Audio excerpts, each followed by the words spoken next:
Hello बच्चों, इस video में हम एक्सरसाइज 6A के क्वेश्चन नंबर 11 और 12 सॉल्व करेंगे। क्वेश्चन 11 है इन फिगर 11 एंड 12। इस क्वेश्चन में दो फिगर हैं। P parallel to Q, P और Q दो पैरेलल लाइंस हैं। Find the value of X, Y and Z whichever is required.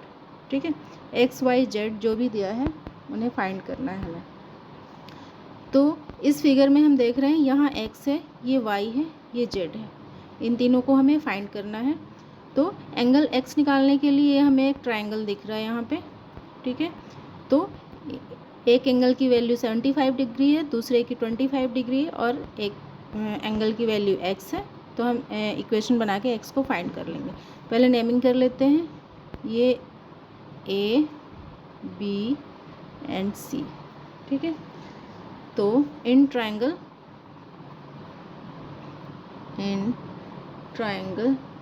ABC we have, हमारे पास है 75 degree plus 25 degree plus x is equal to 180 degree. तीनों angle का sum 180 degree होता है, हमें पता है, according to angle sum property. ठीक है, तो ये हो गया 100 degree plus x is equal to 180 degree. ठीक है, तो x is equal to 180 degree minus 100 degree, तो x इज इक्वल टू हो जाएगा 80 डिग्री। ठीक है, x की वैल्यू हमें मिल गई 80 डिग्री है। अब y की वैल्यू निकालते हैं। तो हम देख रहे हैं कि अगर ये दोनों लाइन पैरेलल हैं, क्वेश्चन में दिया गया है कि P और Q पैरेलल है और इनको एक लाइन इंटरसेक्ट कर रही है, इसे हम मान लेते हैं ये ट्रांसवर्सल L है। ठीक है, ये ट्रांसवर्सल L है।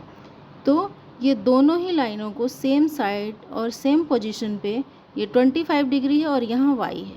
ठीक है, तो अगर दोनों लाइन पैरेलल हैं तो एंगल भी इक्वल बनेंगे। ठीक है, ये 25 डिग्री है तो y भी 25 डिग्री होगा, क्योंकि P और Q पैरेलल हैं।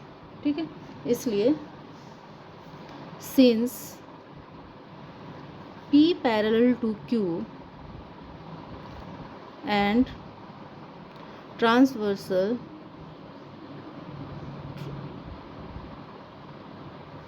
L intersect them,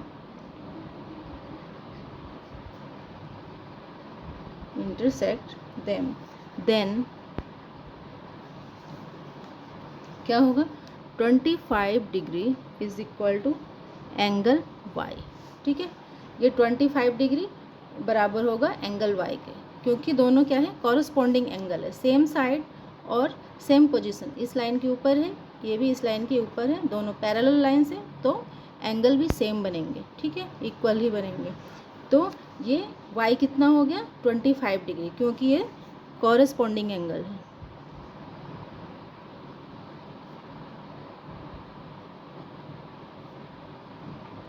ठीक है, y की वैल्यू भी मिल गई। अब बचा ये z। ठीक है, z की वैल्यू निकालनी है। तो now x plus Y plus 180 minus z। अब हमें यहाँ एक ट्रायंगल दिख रहा है, ये एक ट्रायंगल। ठीक है, यहाँ से हम z की वैल्यू निकाल सकते हैं। ये एक एंगल है x, ये एक एंगल है y और ये एक एंगल है। ठीक है, हमें ये एंगल निकालना है। तो इस ट्रायंगल का ये एंगल और ये एंगल मिलके 180 डिग्री होगा, जैसा कि हमें पता है कि लीनियर पेयर का जो सम होता है 180 डिग्री होता है। तो ये एक लाइन है, इस पे एक रे गिर रही है और ये 180 डिग्री यहाँ से बनेगा। तो इस एंगल की वैल्यू कितनी हुई, 180 माइनस जेड। ठीक है, ये टोटल 180 है, 180 से जेड को निकाल देंगे तो ये एंगल आएगा।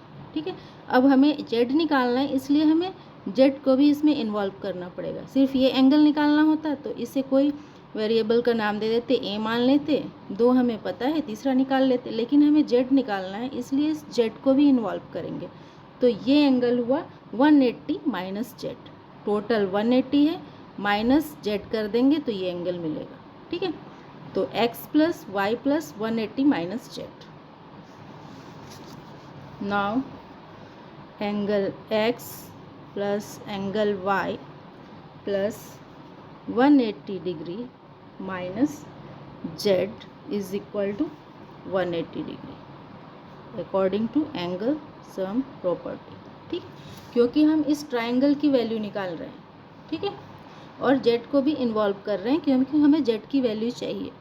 तो इन ट्राइंगल का सम जो होगा, तीनों एंगल का सम 180 डिग्री होगा, जो कि हमने यहाँ लिखा है 180 डिग्री, और ये होगा 180 माइनस जेड। ठीक है, ये एंगल होगा 180 माइनस जेड। तो इसे सॉल्व करते हैं इक्वेशन बना के। तो ये हो जाएगा, एक्स हमें पता है 80 डिग्री है, हमने अभी निकाला 80 डिग्री, प्लस एंगल वाई है 25 डिग्री, प्लस माइनस प्लस 180 जो है 180 degree minus Z is equal to 180 degree. ठीक है, अब इन दोनों को एक साथ करेंगे तो ये हो जाएगा 105 डिग्री। ठीक है, 105 डिग्री, ये 180 इधर जाएगा। ठीक है, ये वेरिएबल के साथ है तो नंबर की साइड जाएगा। 105 degree minus Z is equal to, जब ये इधर जाएगा तो ये माइनस 180 हो जाएगा, तो यहाँ 0 हो जाएगा। ठीक है, तो 105 degree is equal to Z, जब इधर जाएगा तो ये जेड।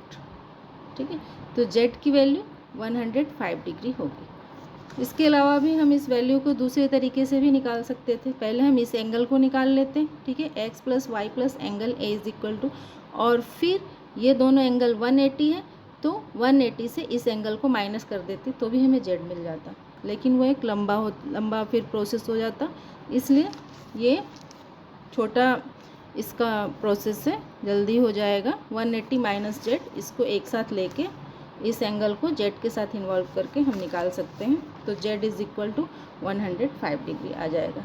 नेक्स्ट इसका फिगर है,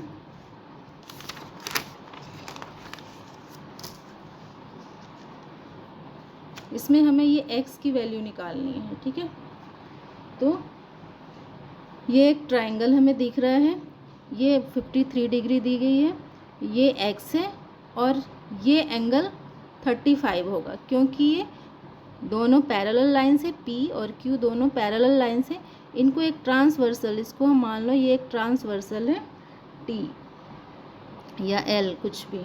ठीक है, इसको हमने ट्रांसवर्सल मान लिया।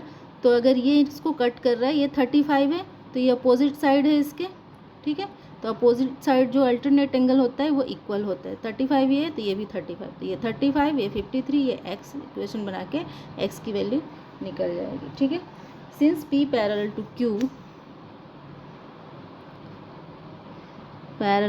q and transversal t intersect them, then 35 degree is equal to angle C। ठीक है, पहले इसको नेम देते A, B और ये C। ठीक है, इस ट्राइंगल ABC है, तो ये एंगल हमें मिल गया 35 डिग्री है, क्योंकि ये अल्टरनेट एंगल है।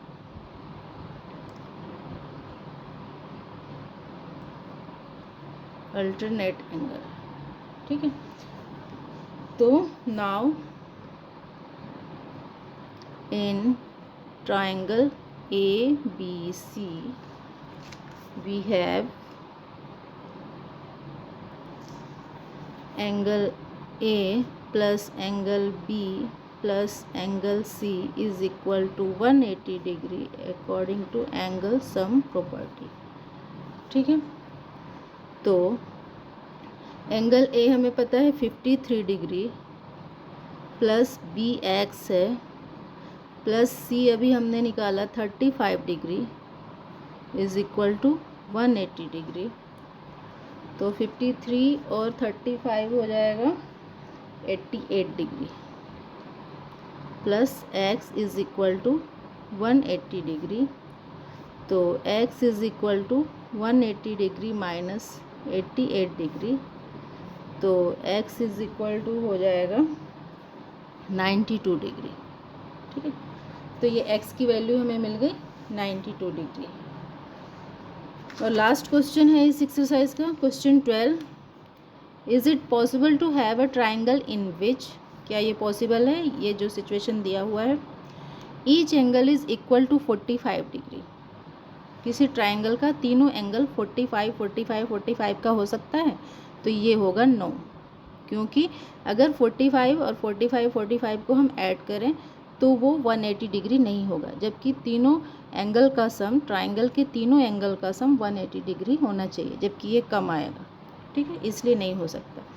2 of the angles are right angles, 2 angle right angle हो सकते हैं, नहीं हो सकते, क्योंकि एक एंगल 90 डिग्री का होगा और दूसरे भाई 90 डिग्री का होगा, तो थर्ड एंगल के लिए कुछ नहीं बचेगा, इसलिए 2 एंगल 90 डिग्री के नहीं हो सकते हैं, तो नो। ठीक है, नेक्स्ट है each angle is equal to 60 degree, क्या तीनों ही एंगल, ट्राइंगल के तीनों एंगल 60, 60, 60 के हो सकते हैं? यस, क्योंकि 60, 60, 60 को अगर हम ऐड करें तो 180 डिग्री हो जाएगा, जबकि हमें पता है कि ट्राइंगल के तीनों एंगल का सम 180 डिग्री होता है। फोर्थ है 2 of the angle of obtuse angle, हो सकते हैं, नहीं हो सकता, क्योंकि ऑब्ट्यूज एंगल का मतलब है 90 डिग्री से ज़्यादा, अगर एक एंगल 90 डिग्री से ज़्यादा हुआ तो बाकी 2 एंगल्स के लिए जो बचेगा वो लेस देन 90 होगा, तो फिर लेस देन 90 में 2 एंगल बनने हैं, तो ऑब्ट्यूज एंगल नहीं बन सकते हैं, तो ये no. 2 of the angle are acute, 2 angle acute हो सकते हैं, हो सकते हैं। ठीक है, 2 90 से कम हो सकते हैं एंगल्स, तो यस। ठीक है, तो ये क्वेश्चन नंबर 12 भी हो गया, और इसी के साथ आप लोगों का एक्सरसाइज 6A कंप्लीट हो गया। इस वीडियो में इतना ही। अगर आप लोगों को ये वीडियो हेल्पफुल लगी हो तो प्लीज़ मेरे चैनल को सब्सक्राइब करें और इस वीडियो को लाइक और शेयर करें। Thank you.